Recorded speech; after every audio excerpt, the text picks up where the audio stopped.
I wasn't threatening anyone. I was really upset by what you and your friends did. I said I would forgive everything if you paid for a meal. So just leave your wallet and go. I realized later that your apology was fake. Both Olivia and Scott had that mocking look on their faces. They planned this from the start.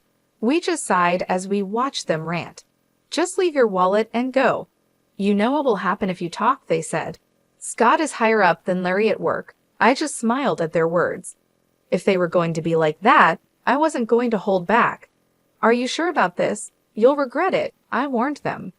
They thought I was joking and just laughed it off, saying they didn't care. I put my wallet on the table, and they thanked me mockingly, saying they'd give it to Larry later as a treat. Larry was furious, but I calmed him down and we left, ignoring them. Soon after, we took action and made sure they would regret their actions. I'm Laura. I live a peaceful life with my husband, Larry, and our son, Frank. Larry and I met in college and started talking more when we worked on group projects together. We shared hobbies and began dating soon after. We got married 5 years after graduating. A few years later, we had our son. Larry works in sales and is well respected at his company, though he had a tough start. He admires his father, who managed a company, and Larry wanted to follow in his footsteps in sales.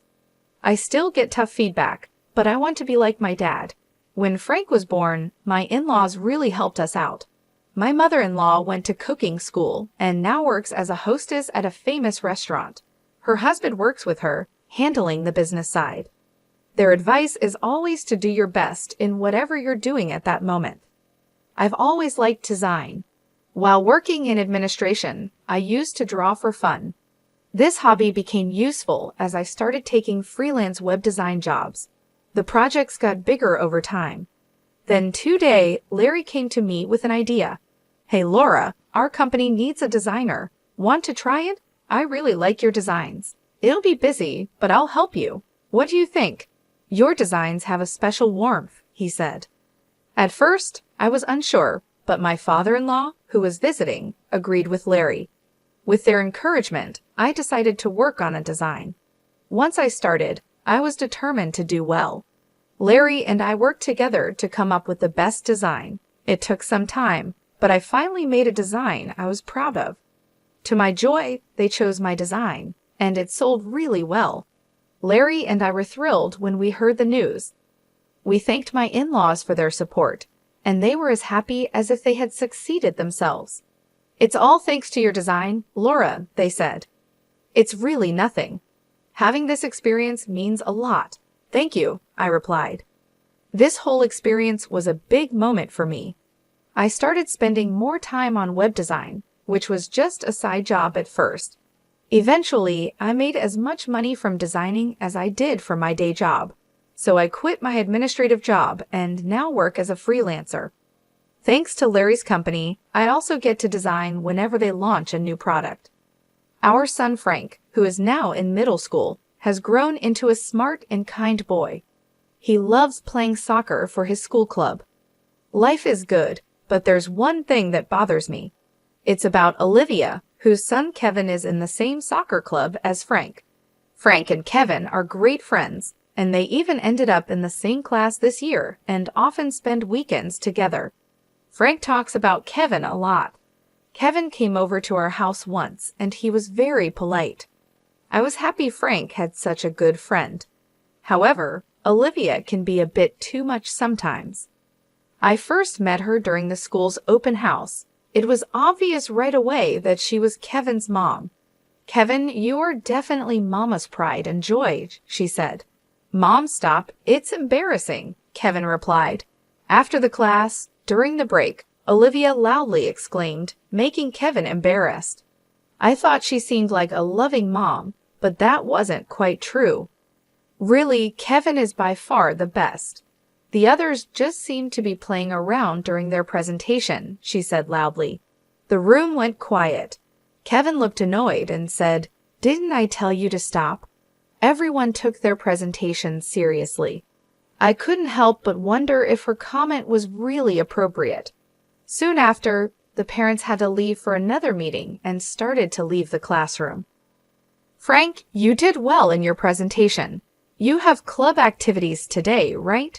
I said, yeah. Frank replied, do your best. I'm going to make your favorite hamburger steak for dinner. Really? Awesome, Frank said happily. Before leaving the classroom, Frank talked to me, and the other kids told him he was lucky to be getting hamburger steak for dinner. I felt relieved seeing Frank handle the situation smoothly. At the parent-teacher meeting, we could sit anywhere, so I chose a corner seat. That's when Olivia approached and started talking to me. Aren't you Frank's mother? She asked suddenly. I was surprised by her directness, but she sat down next to me anyway. I wanted to meet you. I'm Olivia, she said. I felt a bit trapped but listened to her. I wondered how she knew I was Frank's mother since we hadn't met before. Seeing my confusion, she explained, you were talking about dinner with Frank earlier, right? That's how I knew. And calling hamburger steak a treat seems so laid back. I was taken aback by her comment about our dinner choice, especially since we just met. Frank loves hamburger steak, and I don't think it's your place to comment, I replied. She seemed displeased with my response. Well, that's true. My husband works at a major company, so he doesn't quite get the ordinary tastes, she said. When she asked where my husband worked, I didn't engage further and just brushed her off. Fortunately, the meeting started and we settled down. After the meeting, she asked if I wanted to grab some coffee. I tried to decline a few times, but she insisted, saying, come on, it's just some mom friends bonding. Besides, Kevin and Frank are good friends. I felt I had little choice and agreed. We exchanged contact information and went for coffee. During coffee, she talked a lot about her wealthy life and her husband. Since then, she invited me for coffee several times a month. Although our kids got along, I wasn't too happy about it but went along. One time when I declined, she hinted, you know, my husband knows a lot of people, even Frank's club coach. It felt like a subtle threat, so I maintained the reluctant friendship with Olivia. What shocked me further was finding out that Olivia's husband worked at the same company as Larry. I nearly spit out my drink in surprise when I found out Olivia's husband worked at the same major company as Larry. She had mentioned it was a major company, but never specified which one. I hadn't thought it would be Larry's company. I learned this when Olivia came to pick up Kevin from our house today. Kevin had been over to play, and I had planned to just meet Olivia at the door, but she came inside since the kids were still there. Isn't your husband working for XYZ Corporation, Laura? She asked. I nearly choked on my tea at her question. Seeing my shocked face, Olivia seemed pleased, and I had a bad feeling about where this was headed. Why? I asked. Because I saw a business card in your room with your husband's name on it and recognized the company name, she explained. Hold on, are you saying you just went into her room? I asked, shocked. No, I didn't mean to. I was just looking for the bathroom and happened to open the wrong door, she replied. I was relieved my sons weren't around to hear this. I had given Olivia directions to the restroom, so I truly thought she was lying, but I had only told her verbally, so I couldn't really push back too hard. Indeed, in Larry's room, he has business cards for work. I designed the business cards for Larry's company, so there are several different types, and he had some displayed under a desk protector. She must have seen those. Stunned and at a loss for words, Olivia approached and said, I really don't like you too. Her previously friendly demeanor had vanished, and her eyes were now sharp and piercing as she glared at me. Do you enjoy taking work away from other people's husbands? She accused. Excuse me, I replied, not understanding her implication. She threw out one last barb. Well, whatever. Just remember, I'm gonna make sure you regret this. I was speechless and later recounted everything to Larry. So Scott's wife is Laura's friend, he said, surprised. It seems so. It must be a coincidence, but she seemed to have some sort of grudge against us, I said. Who's this Scott guy? I wondered aloud. Larry took a deep breath and started explaining. I don't think it's right to talk about such things, but Scott works in the planning department. He's very assertive. Larry explained that the product planning department creates products and works with the sales team to make money. Scott is a key figure in planning and is known for strongly believing in meritocracy, meaning a lot depends on whether he is interested in something or not. Working with him can be great or terrible, people say. I still don't understand why Olivia dislikes us so much. Yeah, I'm not sure either. I don't really know Scott well, I replied, sorry for dragging you into this mess. It's okay, but what about Frank and Kevin? It's not good for the kids to be close if their parents are at odds, I said. Yeah, I'll try to find out more, I promised. A few days later, Olivia called me. I felt anxious but answered. She sounded much more apologetic than before. I'm so sorry about the other day.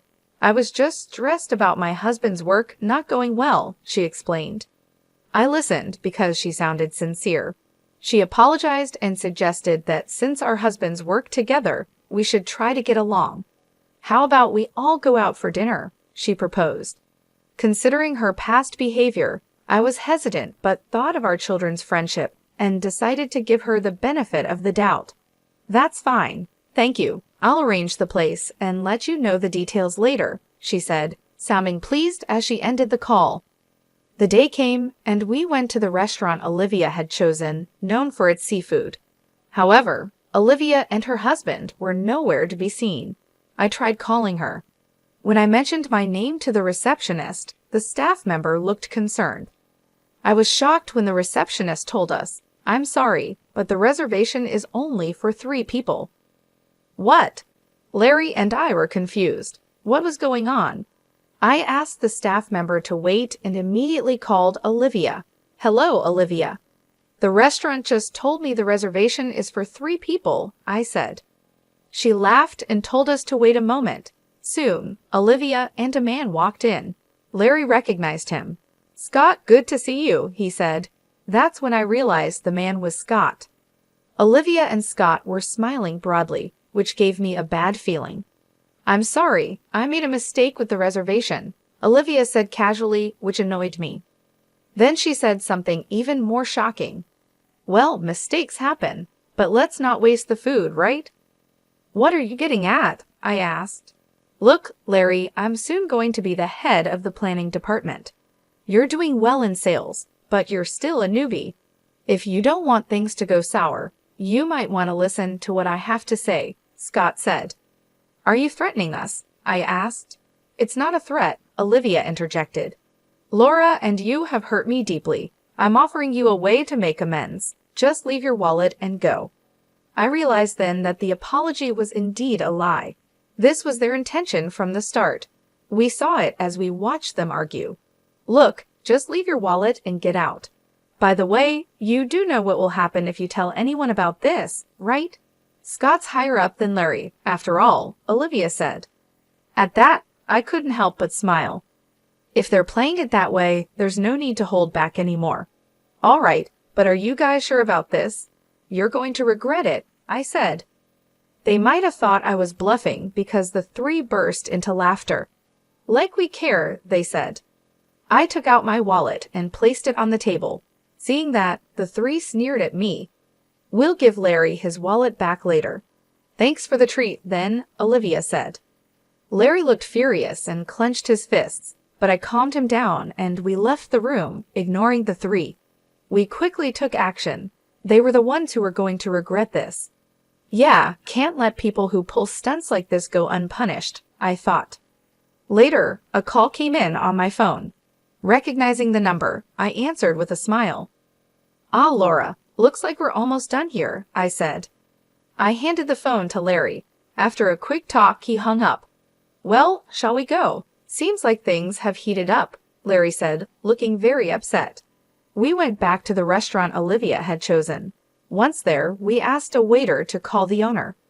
Soon after, the landlady, who was also Larry's mom, hurried out.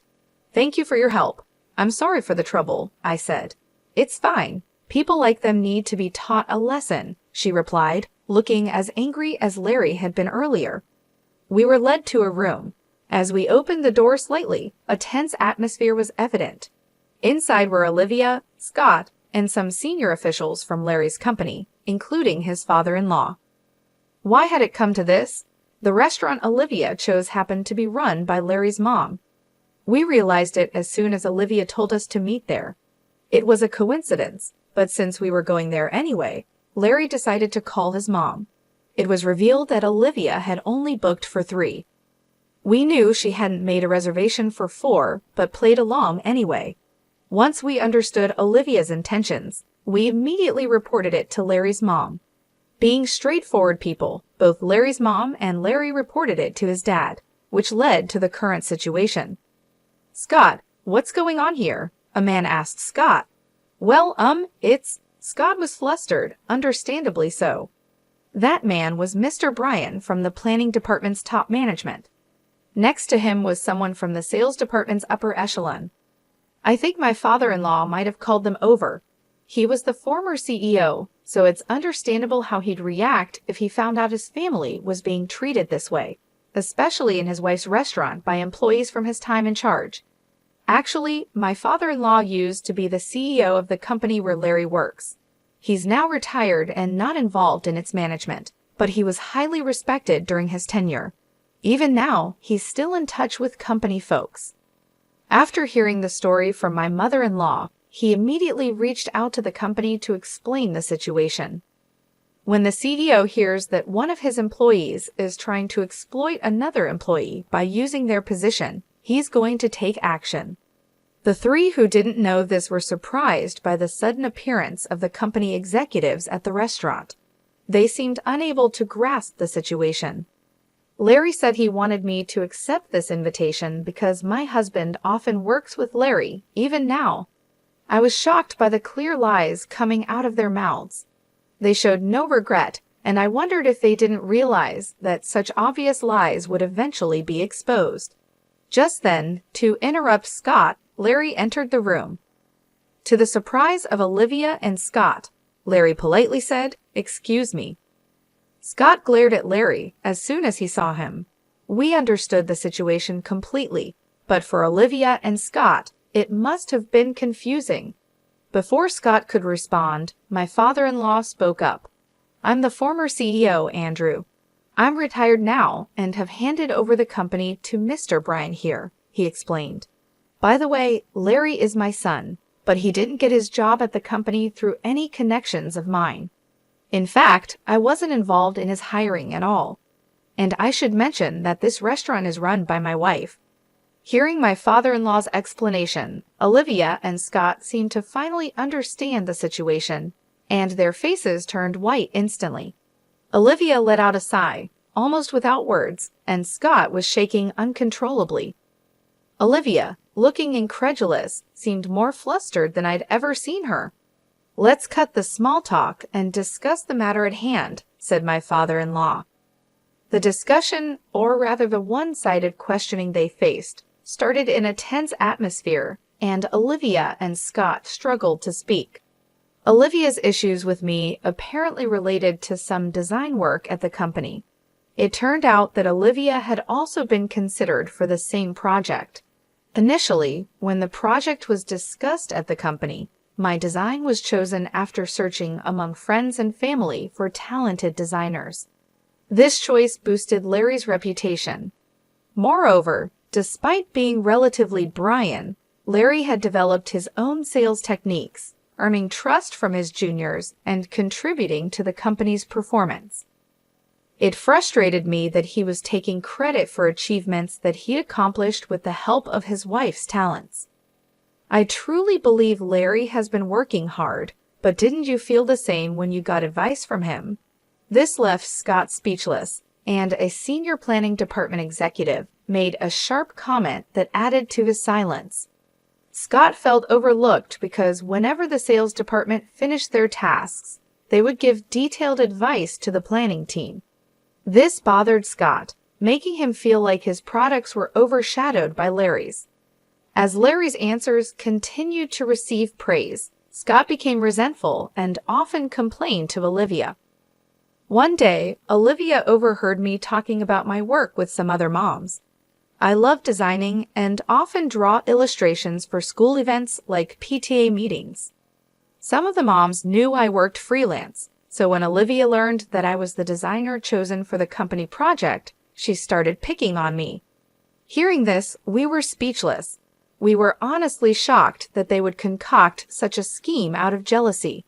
Moreover, we learned another disturbing fact. I'm really disappointed in you. Please wait, I'm truly sorry about this, Scott pleaded, but Mr. Bryan coldly responded. I've heard from one of our planning department guys. I hope it's not true, but there's a significant amount of money being spent on planning. Is it really all going towards actual products? At this, Scott froze and Olivia turned pale. It turned out Scott had been embezzling funds under the guise of planning expenses. This revelation took even us by surprise. It seemed Olivia was also involved in the scheme. How did you get caught? You said it would be a secret, Olivia asked. I don't know, Scott responded, frustrated by Olivia's question. His expression was that of someone who had inadvertently admitted to embezzlement, but it was too late. Mr. Bryan sighed and bowed his head to his father-in-law. I'm really sorry. I never expected something like this to happen in the company that Mr. Andrew trusted me to run. It's my fault for not supervising better. No, it's not your fault, Mr. Bryan, or the fault of the senior sales and marketing staff, someone said. It's this couple who only know how to play dirty tricks. You both are going to pay for this. Hold on, she's the one to blame, one accused. Excuse me? Weren't you the one who said we could embezzle money? The other retorted. Hey, we're at a store. Keep it down, someone intervened. Shut up, if you hadn't interfered. How dare you act all high and mighty when you're the one at fault? Well, if the husband is like this, so is the wife. In the end, Mr. Bryan had the arguing couple handed over to the police. It was only right since they had embezzled money. It caused quite a scene and was a hassle for the store, but Larry's mom handled it gracefully, and the situation was quickly controlled. Larry told me that Scott got fired from the company and was sued for damages. They were very strict with him, probably because it involved the company's products. Kevin stayed with Olivia's parents for a while. After the incident, Olivia's parents came over to apologize. From what I heard, the couple is now living quietly, maybe as a way to make up for what they did.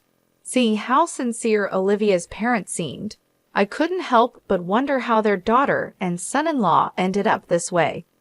I was worried about Kevin, but the company made sure the incident stayed quiet. So thankfully, no rumors spread at school and Kevin was fine. It's unfortunate what happened to him. I talked to Frank the other day, and Kevin seems to be doing well at school.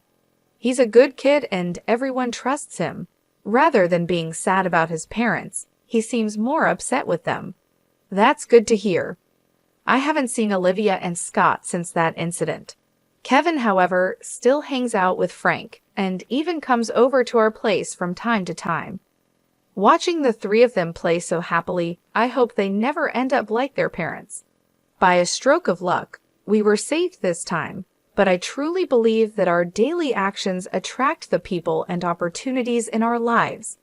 I want to cherish my relationships with others more than ever.